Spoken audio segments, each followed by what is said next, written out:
روسی ویٹو۔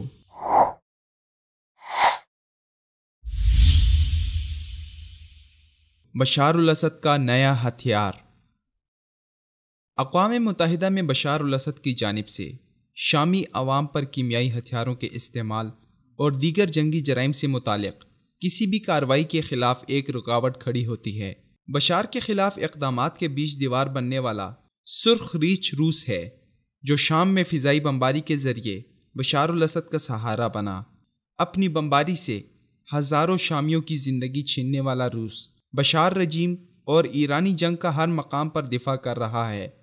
یہی وہ سرخ ریچھ ہے جس نے اقوام متحدہ کی مستقل رکنیت کا فائدہ اٹھاتے ہوئے بشار الاسد کو بچائے رکھا، نہ صرف اس کے جرم کو تحفظ فراہم کیا بلکہ عالمی جنگی قوانین کو بھی جوتے کی نوک پر رکھتے ہوئے مزید کارروائیاں اور اعلانیہ حمایت جاری رکھی۔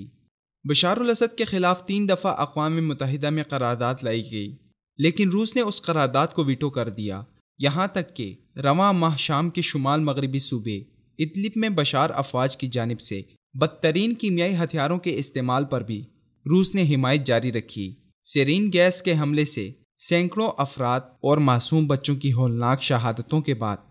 پوری دنیا میں بشار الاسد کے خلاف نفرت کا اظہار کیا جا رہا تھا، لیکن ایسے میں روس نے پھر بشار الاسد کو اپنی بغل میں لے لیا۔ روس کی ہٹ دھرمی کی وجہ سے شام میں بشار الاسد اپنے ظلم و ستم پر قائم ہے، کیونکہ 2015 میں بشار الاسد اور ایرانی لابی شام کے محاذ میں شکست کے دہانے پر پہنچ چکی تھی۔ بالخصوص دمشق سے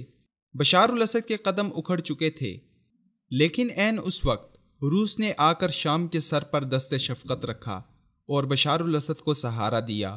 اور بشار افواج کے ساتھ مل کر فضائی حملوں سے شامی عوام کو رون ڈالا۔ بالخصوص حلب شہر کے بھیانک سقوط میں بھی روس پوری طرح شامل تھا۔ اب جب خان شیخون میں کیمیائی حملے اور اس کے بعد سراقب کے علاقے میں فاسفورس کا استعمال کر کے کئی جانیں لی گئیں، تو امریکہ، برطانیہ اور فرانس کی جانب سے اقوام متحدہ میں اس ظلم کے خلاف آواز اٹھائی گئی، لیکن روس نے ایک بار پھر شام میں کیمیائی ہتھیاروں کے خلاف قرارداد کو ناقابل قبول قرار دیا۔ روس کے نائب وزیر خارجہ گینڈی گیٹلیوف نے کہا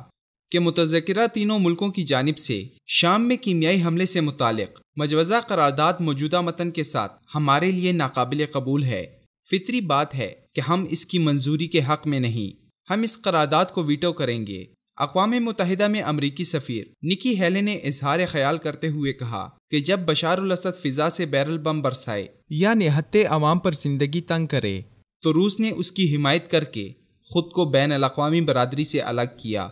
نکی ہیلی کا کہنا تھا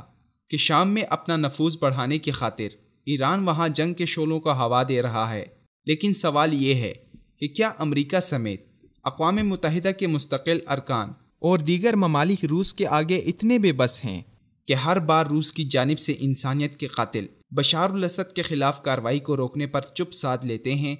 یا پھر یہ سب ظاہری زبانی خرچ اور اندرونی طور پر قتل امت مسلمہ اور شام کی تباہی کے لیے سب ایک ہیں؟